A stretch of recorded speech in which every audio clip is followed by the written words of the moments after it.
All right, this week we're going to be talking about the miracle in the mess. Yep, right in the middle of your mess, God wants to do a miracle. And we're going to look at 5 different things. And there's so many, so many. And these are just from the Bible. God's still doing miracles. That's the great news. So there's hundreds and thousands and millions of miracles out there. But we're going to look at 5 this week. All right, so we're going to start off with a very well-known story from John 11 about Lazarus. And most of us have probably already heard the story of Lazarus, but I want us to look at it from maybe a little bit different perspective.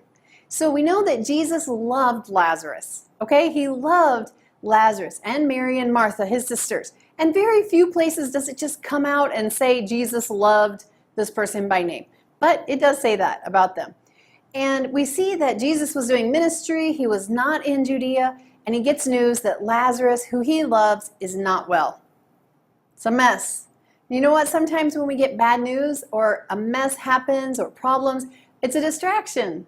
It distracts us from ministry or from what we're doing or from our plans. And that's what the enemy wants. But Jesus just stayed. He kept doing ministry. And it says 2 more days went by.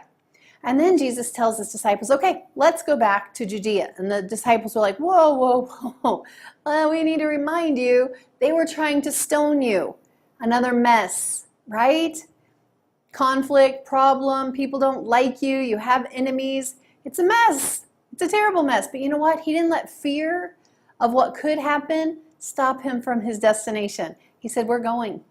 And as he goes and he gets closer to the tomb, he sees Martha. And of course she's crying, and there's so many people there, and they're all crying. And of course Mary's also crying, and he's going to interact with her in a bit. But it's very different, the way when he interacts with Martha and when he interacts with Mary. And we see that when Jesus meets Martha, she also says, if you had only been here, my brother wouldn't have died. But then it becomes this debate.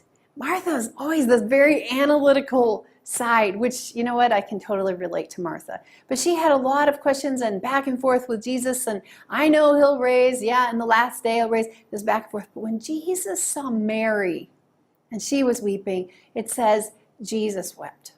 Jesus wept. Jesus was touched with this dear sister who he loved in the middle of this great pain. And he says, show me, where is the place, where they've laid Lazarus? And now Martha, who just a minute before was like, if you would have only come, he wouldn't have died. The very miracle she wanted, he's ready to do, and now she's going to convince Jesus that this is not a good idea, because Jesus, 4 days he's been there, the body stinks. What is it? A mess. You know what? Sometimes it's a stinking mess. But Jesus says, take me to the place.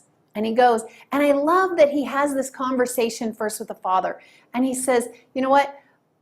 I know you hear me. I know you always hear me, but for the sake of these people who are watching, I'm still saying this. And then he says, Lazarus, come forth. And Lazarus comes out.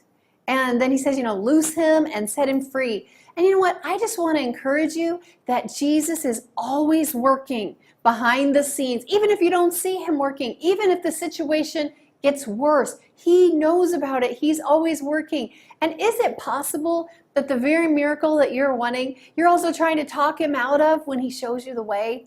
Because you know what? I want you to know that if you have dreams that feel like they're dead, or relationships that are dead, or that look impossible to fix, Jesus can give you a miracle in the middle of your mess. So, going the second mile. Believe him. Trust him. When he says, roll back the stone, don't give him all the reasons why it won't work. Trust and obey.